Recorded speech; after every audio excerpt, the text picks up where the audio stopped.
നമ്മള് ഒരു ബലി പെരുന്നാൾ ആഘോഷിക്കും. എന്തിനാണെന്നറിയാമോ? അതായത് ഒരു പ്രവാചകന്റെ ത്യാഗസ്മരണയാണ്. ഇബ്രാഹിം എന്നൊരു പ്രവാചകന് മക്കളില്ല. ഈ പ്രവാചകൻ മക്കളില്ലാതെ അള്ളാഹുവിനോട് കരഞ്ഞ് പ്രാർത്ഥിച്ച് ഒടുവില് അള്ളാഹു പറയും, നിനക്ക് ഞാൻ ഇതാ ഒരു മകനെ തന്നിരിക്കുന്നു. എന്നിട്ട് ഈ മോനെ കണ്ട ഇദ്ദേഹമാണെങ്കിൽ എന്നാ ഖുർആൻ പറയുന്നത്, നര കൊണ്ട് അദ്ദേഹത്തിന്റെ തലയൊക്കെ ശോഭിക്കുന്നു, അത്രയ്ക്ക് വൃദ്ധനായി പോയി, ഒടിഞ്ഞു മടങ്ങിപ്പോയി. അങ്ങനെ ഈ മനുഷ്യനൊരു കുഞ്ഞിനെ നൽകുന്നു. ഈ കുഞ്ഞ് ഒന്ന് തത്തിക്കളിക്കാൻ, ഒന്ന് പിച്ച വയ്ക്കാനൊക്കെ തുടങ്ങിയ സമയത്ത് അദ്ദേഹം ഒരു സ്വപ്നം കാണുന്നു. ആ മകനെ നീ എനിക്ക് ബലി നൽകണം, കഴുത്തറുത്ത് കൊടുക്കണമെന്ന്. ഞാൻ പറയാലോ ബൈജു, എന്റെ മക്കളുടെ നഖം ഒന്ന് കയറ്റി വെട്ടിയാൽ നിനക്ക് ഞാൻ 20 സ്വർഗം തരാമെന്ന് പറഞ്ഞാൽ, ഓടാ പടച്ചോനെ, അങ്ങനത്തെ സ്വർഗം എനിക്ക് വേണ്ടാതെ ഞാൻ പറയും. കഴുത്ത് വെട്ടാനല്ല, നഖമൊന്ന് കയറ്റി വെട്ടാൻ പറഞ്ഞാൽ പോലും എനിക്കത് ചെയ്യാൻ കഴിയില്ല. കാരണം എന്റെ കുഞ്ഞിനെ വേദനിപ്പിച്ചിട്ട് എനിക്കങ്ങനെ ഹൂറികളുടെ കൂടാടി പറഞ്ഞ ഞാൻ പോയിട്ട് കാര്യമില്ല. എനിക്ക് അങ്ങനത്തെ ഒരു സ്വർഗം വേണ്ട, ഞാൻ അങ്ങനെ പറയും. ഈ പ്രവാചകൻ മാനസിക രോഗിയാണ്. ഇദ്ദേഹം ഇങ്ങനെ ഒരു സ്വപ്നം കാണുവാണ്, കുഞ്ഞിനെ അറുത്ത് എനിക്ക് ബലി നൽകണമെന്ന് അള്ളാഹു പറഞ്ഞിരിക്കുന്നു. അങ്ങനെ ഈ മനുഷ്യൻ ഈ കുഞ്ഞിനെ കുന്നിൻ ചെരുവിൽ കൊണ്ടുപോകും. കുഞ്ഞിനെ അറുക്കാൻ കത്തി തേക്കുന്നു, കുഞ്ഞിന് വസ്ത്രം ധരിപ്പിച്ചു കൊടുക്കുന്നു. കുന്നിൻ മുകളിലേക്ക് കൊണ്ടുപോകുമ്പോ ഈ കുഞ്ഞ് ചോദിക്കുന്നു, അപ്പൊ നമ്മൾ എങ്ങോട്ടാ പോകുന്നത്? അങ്ങനെ ഒരു പാട്ടൊക്കെ ഉണ്ട്, ഉടനെ കഴുത്തൻ്റേത് അറുക്ക് വാപ്പ എന്നൊക്കെ പറഞ്ഞിട്ട്. ഈ പാട്ടിലൂടെയാണ് ഇസ്ലാം മുമ്പ് പടർന്ന് പന്തലിച്ചത്. അപ്പൊ ഭാര്യ ചോദിക്കുന്നുണ്ട്, നിങ്ങൾ അള്ളാഹുവിന്റെ കൽപ്പന പ്രകാരമാണോ കുഞ്ഞിനെ കൊണ്ടുപോകുന്നത്? അതെ എന്ന് പറയും. ഈ കത്തി ആഞ്ഞു കുഞ്ഞിന്റെ കഴുത്തിലേക്ക് വെട്ടുമ്പോൾ ഈ പിതാവിന് ഒരിക്കലും അറിയില്ല കുഞ്ഞു മരിക്കുമോ ഇല്ലേ എന്ന്. പക്ഷെ ഇദ്ദേഹം ആ കുഞ്ഞിനെ അറുക്കാൻ തയ്യാറാകുന്നു. അതിന് ത്യാഗമെന്ന് പറയാൻ എന്റെ മനസാക്ഷി എന്നെ അനുവദിക്കില്ല. അത് സ്വാർത്ഥതയാണ്. അയാളുടെ കഴുത്തിലാണ് കത്തി വച്ചതെങ്കിൽ നമുക്ക് പറയാം അത് ത്യാഗമാണെന്ന്. സ്വന്തം കുഞ്ഞിന്റെ കഴുത്തിൽ കത്തിവെക്കാൻ തയ്യാറായ ഒരു മനുഷ്യനെ വളരെ ത്യാഗത്തിന്റെ പര്യായമായി കണ്ടിട്ടാണ് ഇവിടെ ബലി പെരുന്നാൾ ആഘോഷിക്കുന്നത്. അങ്ങനെ ഒരു തെറ്റും ചെയ്യാതെ കഴുത്ത് നീട്ടിത്തരുന്ന മൃഗങ്ങളുടെ കഴുത്തുകളാണ് ഈ അറുക്കുന്നതിൽ. ആരെങ്കിലും സിംഹത്തെ ബലിയറുക്കുമോ? ആരെങ്കിലും കരടിയെയോ പുലിയെയോ ബലി കൊടുക്കാൻ തയ്യാറാകുമോ? ആടും പശുവൊക്കെ ആകുമ്പോൾ കഴുത്ത് നീട്ടിത്തരും, അതുകൊണ്ട് അതിനെയൊക്കെ ബലിയറുക്കുന്നു. അപ്പൊ അങ്ങനെ പറഞ്ഞ ഒരു സൃഷ്ടാവിനെ സംബന്ധിച്ചിടത്തോളം നിങ്ങൾ കുറച്ച് മണിക്കൂറത്തേക്ക് പട്ടിണി കിടക്കുക എന്ന് പറയുന്നതിൽ വലിയ കാര്യമൊന്നും ഞാൻ കാണുന്നില്ല. കാരണം കക്ഷി ഒരു സാഡിസ്റ്റ് ആണ്. മറ്റുള്ളവർ ഇങ്ങനെ വേദനിക്കുക, പ്രയാസപ്പെടുക, അവരിങ്ങനെ കിടന്ന് ബുദ്ധിമുട്ടുന്നത് കാണുമ്പോൾ ഒരു സമാധാനം. എല്ലാവരും ഉറങ്ങിക്കിടക്കുന്ന സമയത്താണ് കക്ഷി വരിക. കള്ളനെ പോലെ എന്നൊക്കെ പറയുന്നത് പോലെ കക്ഷി അങ്ങനെ ആകാശത്ത് വരും.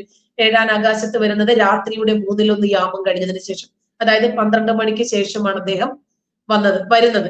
അപ്പൊ എല്ലാവരും ഉറങ്ങിക്കഴിയുമ്പോൾ ആരെങ്കിലും എന്നെ വിളിക്കുന്നുണ്ടോ എന്ന് നോക്കാൻ. ഇതൊക്കെ വെച്ച് നോക്കുമ്പോൾ ഈ വിശ്വാസിയായിരിക്കുന്ന സമയത്ത് തന്നെ എനിക്ക് ഒരുപാട് സംശയങ്ങൾ ഉണ്ടായിരുന്നു. ചേട്ടാ, ഇങ്ങനൊരു പടച്ചോനോ?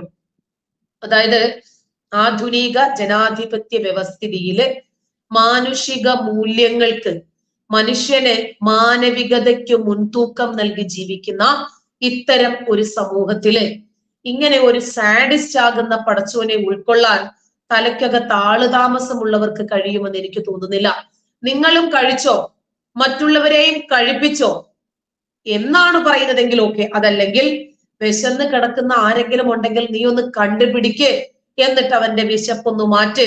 അവൻ ഭക്ഷണം കഴിക്കുന്നത് നീ ഒന്ന് നോക്കിയിരിക്കെ. അവൻ ഭക്ഷണം കഴിച്ച് ഏമ്പക്കം വിട്ട് എഴുന്നേൽക്കുമ്പോൾ നിന്റെ മനസ്സിലൊരു സമാധാനം തോന്നുന്നെങ്കിൽ അതിലാണ് എനിക്ക് താല്പര്യം, സന്തോഷം എന്ന് പറഞ്ഞാൽ ഓക്കെ. ഇതിപ്പോ നമ്മൾ പട്ടിണി കിടക്കുന്നു, എന്നിട്ട് നമ്മൾ തന്നെ തിന്നുകയും കുടിക്കുകയും ചെയ്യും. ഭക്ഷണ സാധനങ്ങൾക്കാണെങ്കിൽ ഈ ഒരു മാസം വിലയും വർദ്ധിക്കുന്നു. പിന്നെ നമ്മുടെ സമ്പത്തിന്റെ ഒരു 2.5% പാവങ്ങൾക്ക് കൊടുക്കുക. അതിന്റെ ആവശ്യം എന്താ? പടച്ചോനാണെങ്കിൽ എനിക്കും നിനക്ക് ഒരുപോലെ തന്നാ മതി. തന്നെയുമല്ല, നീതിമാനാണെന്ന് പറയുന്നത് കൊണ്ട് ഞാൻ പറയുന്നതാ.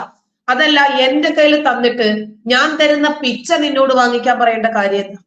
അതിലൊരു നന്മയും എനിക്ക് തോന്നിയിട്ടില്ല. പിന്നെ നമ്മുടെ സമ്പത്തിന്റെ 2.5% സമൂഹത്തിലെ ദരിദ്രരായ ആളുകൾക്ക് കൊടുക്കണമെന്ന് പറയുന്നതിൽ എന്തോ എനിക്ക് പ്രത്യേകിച്ച് ഒന്നും തോന്നിയിട്ടില്ല. ഖുർആൻ അങ്ങനെ 2.5% കുറിച്ച് പറഞ്ഞിട്ടുമില്ല. നന്മകള് ആചാരങ്ങളല്ല. ഈ നന്മകൾ പഠിപ്പിക്കാൻ പ്രത്യേകിച്ച് ഒരു മതമോ മതദൈവമോ പ്രവാചകന്മാരിറക്കുന്ന ഗ്രന്ഥങ്ങളോ ഒന്നും ആവശ്യമില്ല. ഈ മതദൈവവും പ്രവാചകനും ഒന്നും ഇറങ്ങാത്ത, ഗ്രന്ഥങ്ങൾ ഇറങ്ങാത്ത സമൂഹത്തിലും ഇത്തരം മനുഷ്യ നന്മകൾ നിലനിന്നിട്ടുണ്ട്. ഉള്ളവന് ഇല്ലാത്തവന് കൊടുത്തിട്ടുണ്ട്. എന്റെ കുട്ടിക്കാലത്ത് ജക്കാത്ത് പൈസയ്ക്ക് നടന്നത് ഇപ്പോഴും ഓർമ്മയുണ്ട്. ഒന്നാമത്തെ നോമ്പ് മുതൽ വീട് വീടാന്തരം കയറി ഇറങ്ങാൻ തുടങ്ങും.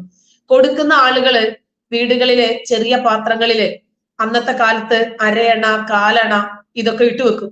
50 പൈസ, 1 രൂപ, 2 രൂപ എന്നൊക്കെ. വലിയവര് പോയാൽ 10 രൂപ ഇതൊക്കെ നിരത്തി വെച്ചിട്ടുണ്ടാവും. ആളുകളുടെ എണ്ണവും വലിപ്പവും അനുസരിച്ച് ആ പൈസയിൽ നിന്ന് അവർ തുട്ടുകൾ എടുത്തു തരും. ചില വീട്ടുകാര് ഇവിടുത്തെ കൊടുക്കൽ കഴിഞ്ഞു, നമ്മൾ അർഹരായവർക്ക് കൊടുക്കുന്നുണ്ട്, ഇപ്പൊ കൊടുക്കുന്നില്ല, അങ്ങനെയൊക്കെ പറഞ്ഞ വാക്കുകൾ ഇപ്പം ഞാനിങ്ങനെ മനസ്സിൽ ഓർക്കാറുണ്ട്. അതായത് ഒരു 50 രൂപയോ 75 രൂപയോ ഒക്കെയാണ് ഒരു 100 വീട് കയറി ഇറങ്ങിയാൽ അന്നത്തെ കാലത്ത് ഉണ്ടാകുന്നത്. അന്നൊക്കെ ഒരു ഒറ്റ ഓട്ടമാണ് ഉച്ചയാകുമ്പോ. കാരണം കൊടുക്കൽ കഴിയും, അതിനുള്ളിൽ പരമാവധി വീടുകളിൽ കയറി ഇറങ്ങണം, അതിന്റെ ആവശ്യമുണ്ടോ? ഇവിടെ സംഘടിതമായ ഒരു സംവിധാനമുണ്ട്. അങ്ങനെ ഉള്ളവരെ നമ്മുടെ കുടുംബങ്ങളിൽ തന്നെയുള്ള ഇല്ലാത്ത അർദ്ധപട്ടണിക്കാരായ ആളുകളെ സ്വാധീനിക്കുകയും അവർക്ക് നമ്മളിൽ ഉള്ളത് കൊടുക്കുകയും ചെയ്താൽ നാട്ടുകാരറിയില്ല. അതുകൊണ്ടാണ് അങ്ങനെ കൊടുക്കാത്തത്. കാരണം കുടുംബത്തിലുള്ളവർക്ക് മാത്രം കൊടുത്താൽ എങ്ങനെ നാട്ടുകാരറിയുന്നത്? തന്നെയുമല്ല, ഇവരുടെ ആത്മാഭിമാനത്തിന് കുറച്ചുകൂടി ഒന്ന് ഒരു പ്രൗഢോജ്വലമായ സ്വീകരണം കിട്ടണമെങ്കിൽ ഞാനാണ് ഇന്നയാൾക്ക് കൊടുത്തത് കേട്ടോ എന്ന് പറയണ്ടേ. ഇന്ന് അത്തരം സ്ഥിതികളൊന്നുമില്ല. വലിയ സംഖ്യകള് പരമാവധി അർഹരായ ആളുകൾക്ക് എത്തിച്ചു കൊടുക്കുന്ന ആളുകളുണ്ട്. അതൊരു വലിയ നന്മയാണ്, അരിയായിട്ടും പൈസയായിട്ടും ഒക്കെ. പക്ഷെ എന്റെ ചോദ്യം ഇതാണ്, ഈ 1 മാസം മാത്രം മതിയോ? ഈ റമദാൻ മാസം മാത്രമല്ലല്ലോ മനുഷ്യന് ഭക്ഷണം ആവശ്യമായിട്ടുള്ളത്, പൈസ ആവശ്യമായിട്ടുള്ളത്, അരി ആവശ്യമായിട്ടുള്ളത്. അതിന് ഏത് കാലത്തായിരുന്നാലും ശരി അവർക്ക് ആവശ്യമുള്ളത് അവർക്ക് എത്തിച്ചു കൊടുക്കാൻ കഴിയണം. ഇപ്പോ അമ്മയെ ആശംസിക്കാൻ ഒരു മാതൃദിനത്തിന്റെ ആവശ്യമുണ്ടോ? എന്നും അമ്മയെ ആദരിക്കണം. അച്ഛനെ ആദരിക്കാൻ ഒരു അച്ഛന്റെ ദിവസമൊന്നും വേണ്ട എന്ന് പറയുന്നത് പോലെ പാവങ്ങളെ പരിഗണിക്കാൻ, അവരെ സഹായിക്കാൻ പ്രത്യേകിച്ച് ഒരു മാസത്തിന്റെ ആവശ്യമില്ല. അതല്ലാതെ തന്നെ എന്നും അവർക്ക് വിശപ്പുണ്ട്, എന്നും അവർക്ക് ദാഹമുണ്ട്, എന്നും അവർക്ക് പട്ടിണിയാണ്. അങ്ങനെ കൊടുക്കാൻ നമ്മുടെ നാട്ടിൽ അത്തരം ഒരു സംവിധാനം ഉണ്ടാകണം എന്നാണ് ഞാൻ പറഞ്ഞത്. ഇത് ടീച്ചറെ മലപ്പുറത്തേക്ക് കോഴിക്കോടിന്റെ പറഞ്ഞത് കൊണ്ട് ഞാൻ പറയുക, കഴിഞ്ഞ വർഷത്തെ നോമ്പിന് ഞാനൊരു പരീക്ഷണം നടത്തി നോക്കി. അതായത് ഞാൻ അട്ടപ്പാടിയിൽ നിന്ന് കോയമ്പത്തൂർ വഴി അട്ടപ്പാടി ചുരം ഇറങ്ങി മണ്ണാർക്കാട് വഴി വന്ന സമയത്ത് അട്ടപ്പാടിയിലൊക്കെ ഏകദേശം 1-2 ഹോട്ടലുകളൊക്കെ തുറന്നിട്ടുണ്ട്, കോട്ടത്തറ, ഗൂളിക്കടവ് എന്ന് പറയുന്ന സ്ഥലങ്ങളിലൊക്കെ. അതിനുശേഷം ഞാൻ മണ്ണാർക്കാട് എത്തിയതിനു ശേഷം എവിടങ്ങളിലൊക്കെ ഹോട്ടലുകൾ അതല്ലെങ്കിൽ എന്തെങ്കിലും ചെറിയ തട്ടുകടകളോ അതല്ലെങ്കിൽ ബേക്കറിയിൽ എന്തെങ്കിലും ഉണ്ടോ എന്ന് കൃത്യമായിട്ട് ഞാൻ പരിശോധിച്ച് നോക്കിയ സമയത്ത് മണ്ണാർക്കാട്, പെരിന്തൽമണ്ണ, പാണ്ടിക്കാട്, അങ്ങനെ വണ്ടൂര് വരുന്ന നിലമ്പൂര് വരെ നോക്കിയതിൽ സത്യത്തിലും ഒരു ചെറിയൊരു ഹോട്ടൽ മാത്രമാണ് എന്റെ ശ്രദ്ധയിൽപ്പെട്ടത്. അവസാനം ഞാൻ ആ ഹോട്ടലിൽ കയറി ഭക്ഷണം കഴിച്ചു. ആ ഹോട്ടൽ നടത്തിയത് ഒരു മുസ്ലിം നാമധാരി അല്ല, ഒരു പ്രായം പിടിച്ച അമ്മയാണ്. അന്ന് അവിടെ ഞാൻ നോക്കുമ്പോൾ നിറയെ ആളുകൾ അവിടെ ഭക്ഷണം കഴിക്കുന്നുണ്ട് കേട്ടോ. സത്യത്തിലും ആ അമ്മയുടെ മുഖത്തിന്റെ ആ സന്തോഷം കണ്ടപ്പോൾ സത്യത്തിൽ ഞാൻ ആഹ്ലാദിച്ചത്, നോമ്പ് നടക്കുമ്പോൾ ആകെ ഗുണം കിട്ടുന്നത് ഇതുപോലത്തെ കുഞ്ഞു കടകൾ നടത്തുന്ന, ഈ പറയുന്ന ഇവരുടെ ഭാഷയിലുള്ള കാഫിറുകൾ നടത്തുന്ന ചെറിയ ഹോട്ടലുകളായിക്കോട്ടെ, ചെറിയ ബേക്കറി പോലുള്ള കടകളായിക്കോട്ടെ, ഹോട്ടലുകളായിക്കോട്ടെ, ഇത്തരത്തിലുള്ള ആളുകൾക്ക് മാത്രമാണ് എന്നുള്ളതാണ് യാഥാർത്ഥ്യം. മറ്റ് ഒട്ടേറെ കടകളിൽ, മുസ്ലിം നാമധാരികളുടെ കടകളിൽ ഞാൻ കയറി, ബിസ്മില്ല ആയിക്കോട്ടെ, മറ്റൊട്ടേറെ മുസ്ലിം പേരുകളിലുള്ള വലിയ വലിയ പടച്ചോനെ സ്തുതിക്കുന്ന പേരുകളൊക്കെയുള്ള ചെറിയ ചെറിയ ബേക്കറികളിലൊക്കെ ഞാൻ കയറി നോക്കി. ഒരു തുള്ളി, ഒരു സോഡ കുപ്പി പോലും, അതിൽ ഒരുത്തന്റെ കടയിൽ കയറി പറഞ്ഞു, സുഹൃത്തെ നിങ്ങൾ എനിക്ക് റെഡിമെയ്ഡ് ആയിട്ടുള്ളത് എന്താ ഉള്ളതെന്ന് ഞാൻ ചോദിച്ചു. ഇത് അറിയാൻ വേണ്ടി കയറി തന്നെയാണ് ഞാൻ. അപ്പൊ അദ്ദേഹം പറഞ്ഞു, ഇല്ല ഇവിടെ ഒന്നുമില്ല. അങ്ങനെ ഇരിക്കും ഞാൻ അയാളുടെ ഫ്രീസർ വെറുതെ ഒന്ന് പൊക്കി നോക്കിയ സമയത്ത് ഇതിൽ ഒരുപാട്, നമുക്കറിയാം റെഡിമെയ്ഡ് ജ്യൂസുകളൊക്കെ ഒരുപാട് വരുന്നുണ്ട്. ഇത് കംപ്ലീറ്റ് ഇയാൾ ചെയ്തിരിക്കുന്നത് വലിയൊരു ഫ്രീസറിൽ അങ്ങ് ഡംപ് ചെയ്തിട്ട് അത് അടച്ചു വെച്ച് അതിന്റെ മുകളിൽ കുറെ ഇത് കാണാതിരിക്കാൻ വേണ്ടി കവറൊക്കെ ചെയ്ത് വെച്ചിരിക്കുകയാണ്. അപ്പൊ ഞാൻ ഇത് പൊക്കി നോക്കി അതിന്റെ അടിയിലേക്ക് കൈയിട്ട് വെറുതെ നോക്കിയ സമയത്ത് ഇത് പൂർണ്ണമായിട്ട് ഇതിന്റെ ഉള്ളിലുണ്ട്. അതിൽ ഇയാളോട് ചോദിച്ച സമയത്ത് ഇയാൾ പറഞ്ഞത്, പടച്ചവന്റെ നാമത്തിൽ നോമ്പ് നോറ്റിരിക്കുന്ന ഞാൻ നിനക്ക് അതല്ലെങ്കിൽ നിങ്ങൾക്ക് ഇത് തരില്ല. മാത്രമല്ല നിങ്ങളൊരു ഹിന്ദു വിശ്വാസിയാണെന്ന് എനിക്ക് മനസ്സിലായി. കാരണം എന്റെ കയ്യിൽ ഈ കെട്ടും ചരടൊക്കെ കണ്ടത് കൊണ്ടായിരിക്കാം പുള്ളിക്ക് കാര്യം പെട്ടെന്ന് മനസ്സിലായി. പുള്ളി എൻ്റെ അടുത്ത് പറഞ്ഞു, നിങ്ങൾക്ക് തരാൻ പാടില്ല ഞങ്ങളുടെ വിശ്വാസ പ്രകാരം. ഞാൻ പറഞ്ഞു, ഞാൻ ഗൾഫ് രാജ്യങ്ങളിൽ, ഞാൻ ദുബായിലും അബുദാബിയിലൊക്കെ ജോലി ചെയ്തിട്ടുള്ള വ്യക്തിയാണ്. അവിടെ നമ്മുടെ ഓഫീസിലേക്കൊക്കെ അക്കൗണ്ട് സെക്ഷനിലായതുകൊണ്ട് തന്നെ ഏറ്റവും കൂടുതൽ അവിടുത്തെ പ്രാദേശിക അറബികളുമായിട്ട്, കമ്പനി സ്ഥാപന മേധാവികളുമായിട്ടൊക്കെ നമുക്ക് ഇടപഴകേണ്ടതുണ്ട്. നമ്മളൊരു ഫോൺ ചെയ്ത് കഴിഞ്ഞാലോ അതല്ലെങ്കിൽ നമ്മളെ ഒരാൾ നേരിട്ട് വന്ന് കണ്ടാലോ നമ്മൾ ആദ്യം പറയുന്നത്, അതല്ലെങ്കിൽ കയറി വരുമ്പോൾ അവർ പറയുക അസ്സലാമു അലൈക്കും പറയും, നമ്മൾ വാ അലൈക്കും അസ്സലാം നമ്മൾ തിരിച്ചു പറയും. എന്നാൽ നേരെ തിരിച്ച് മലപ്പുറത്തിന്റെ ഏതെങ്കിലും ഒരു മുസ്ലിം നാമധാരിയായിട്ടുള്ള ഒരുത്തന്റെ കടയിൽ ചെന്നിട്ട് അസ്സലാമു അലൈക്കും എന്ന് ഒരു കാവി മുണ്ടെടുത്തവൻ, അതല്ലെങ്കിൽ ഇതുപോലെ രാഖി കെട്ടിയവൻ, ചന്ദനക്കുറി നെറ്റിയിൽ തൊട്ടവൻ, ഭസ്മം തൊട്ടവനൊക്കെ പറഞ്ഞു കഴിഞ്ഞാൽ അവർ തിരിച്ചു പറയില്ല എന്ന് മാത്രമല്ല ഒരുവിധം ആളുകളൊക്കെ ഇവനോട് പറയുന്നില്ല, നിങ്ങളോട് അത് മടക്കാൻ ഞങ്ങളുടെ കിതാബിൽ പറഞ്ഞിട്ടില്ല എന്ന് പറയുന്ന ഇത്തരക്കാരാണ് പ്രത്യേകിച്ച് മലപ്പുറത്തിനെയൊക്കെ മതേതരത്വത്തിന്റെ അങ്ങോട്ട് അപ്പോസ്തലന്മാരാക്കിക്കൊണ്ട് ഇവിടെ അങ്ങോട്ട് വാഴ്ത്തുന്ന. മലപ്പുറം എന്ന് പറയുന്ന ജില്ല ഈ ജില്ലയല്ല, ഇത് പാകിസ്ഥാൻ പോലുള്ള രാജ്യമായിട്ടാണ് ഇവർ കൺസിഡർ ചെയ്യുന്നത്. മാത്രമല്ല പാകിസ്ഥാനോ അഫ്ഗാനിസ്ഥാനോ അതല്ലെങ്കിൽ ഇസ്ലാമിക ഭീകര രാജ്യങ്ങളിലൊക്കെ എന്തെങ്കിലും സംഭവിച്ചു കഴിഞ്ഞാൽ അതിന്റെ ഏറ്റവും അനുകിരണങ്ങൾ കാണുക ഈ പറയുന്ന മലപ്പുറം ജില്ലയിലാണ് എന്നുള്ളതുമാണ്. അത്തരത്തിൽ ഈ ചങ്ങാതി ഒരു തുള്ളി വെള്ളം തന്നില്ല എന്ന് മാത്രമല്ല അവന്റെ ആ കടയിൽ ഉണ്ടായിരുന്ന അവനൊരു കൈയിട്ട് എടുത്തു തരാവുന്ന, ഞാൻ പറഞ്ഞു സഹോദര നിങ്ങൾക്ക് ഇത് തന്നു കഴിഞ്ഞാൽ എനിക്ക് കാറിൽ ഇരുന്ന് കുടിക്കാമല്ലോ, അതല്ലെങ്കിൽ കാറിൽ ഇത് കഴിക്കാമല്ലോ, ഇത് തന്നുകൂടെ എന്ന് ചോദിച്ച ആ സഹോദരൻ പറഞ്ഞത് ഇല്ല തരാൻ പറ്റില്ല, നിങ്ങൾ വേറെ ഏതെങ്കിലും കടയിൽ നോക്കിക്കോളൂ, എന്തായാലും എന്റെ ഈ കടയിൽ നിന്ന് നിങ്ങൾക്ക് ഒന്നും കിട്ടില്ല എന്ന് പറഞ്ഞു. അത്തരത്തിൽ ഈ മലപ്പുറത്തിന്റെ ആ മണ്ണിന്റെ വീഥികളിലൂടെ കടന്ന സമയത്ത് ഈ വണ്ടൂർ എന്ന് പറയുന്ന സ്ഥലത്ത് എത്തിയപ്പോൾ മാത്രമാണ് ഇതുപോലെ റോഡ് സൈഡിൽ ചെറിയൊരു കട കാണുകയും ആ കട ഒരു അമ്മയും ഒരു അച്ഛനും കൂടി നടത്തുന്ന പാവം പിടിച്ച, അതായത് ഈ അച്ഛന് പ്രായാധിക്യം കൊണ്ട് അദ്ദേഹത്തിന് നടന്ന് നമുക്കൊരു ചായ കൊണ്ട് തരാൻ പോലും ബുദ്ധിമുട്ടുള്ള ആള്, പക്ഷെ അവിടെ അന്ന് തിരക്ക് പിടിച്ച കച്ചവടം നടക്കുന്നു. അതുകൊണ്ട് തന്നെ ഈ പറയുന്ന റമളാൻ മാസത്തിൽ 11 മാസം കുപ്പി അണിഞ്ഞ, ടീച്ചർ തന്നെ പറഞ്ഞിട്ടുള്ള വാക്ക് ഉപയോഗിക്കുകയാണെങ്കിൽ 1 മാസം തൊപ്പി അണിഞ്ഞ് നടക്കുന്ന ഈ റമളാൻ മാസത്തെ ഈ നോമ്പ് എന്തോ വലിയ സംഭവമാണെന്ന് പറഞ്ഞു നടക്കുന്നവരോട് കൃത്യമായിട്ടും പറയാനുള്ളത്, നിങ്ങൾ ചെയ്യുന്നത് ഒരു ശാരീരിക പീഡനം മാത്രമല്ല, നിങ്ങളുടെ മതാചാര പ്രകാരമുള്ള ആ ഒരു അനുഷ്ഠാന പ്രകാരമുള്ള ചടങ്ങുകൾ നടത്തുന്നത് കൊണ്ട് തന്നെ ഇവിടെ ഏറ്റവും കൂടുതൽ മറ്റൊരു കാര്യം കൂടി ഉദ്ധരിക്കേണ്ടത്, ഇവിടെ ഏറ്റവും കൂടുതൽ 99% ബിൽഡിങ്ങുകളായാലും കെട്ടിടങ്ങളായാലും പൂർണ്ണമടി സ്ഥലങ്ങൾ, ഈ ബിൽഡിങ്ങുകൾ നിൽക്കുന്ന സ്ഥലങ്ങളായാലും ഇത് പൂർണ്ണമായിട്ടും ഇസ്ലാമിക ഉടമസ്ഥതയിലായിരിക്കും എന്നുള്ളതാണ്.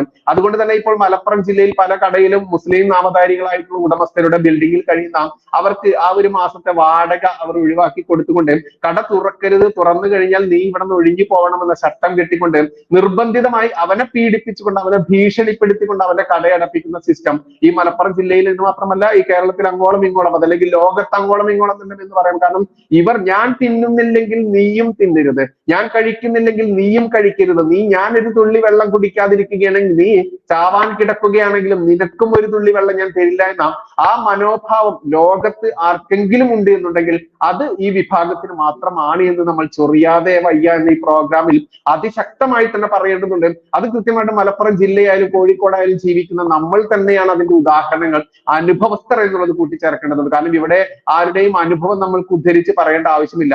അത്തരത്തിൽ ഈ മലപ്പുറത്ത് നടക്കുന്ന ഈ തെമ്മാടിത്തരങ്ങൾ ഇത് മറച്ചു വെച്ചുകൊണ്ട് മലപ്പുറത്ത് കിട്ടുന്ന ഹോട്ടലുകൾ അതല്ലെങ്കിൽ കേരളത്തിൽ അങ്ങോളം ഇങ്ങോളം ഭക്ഷണം കിട്ടുന്ന ഹോട്ടലുകളുടെ പേരുകളൊക്കെ ഇതിന്റെ സോഷ്യൽ മീഡിയയിൽ സജീവമായിട്ട് വരും.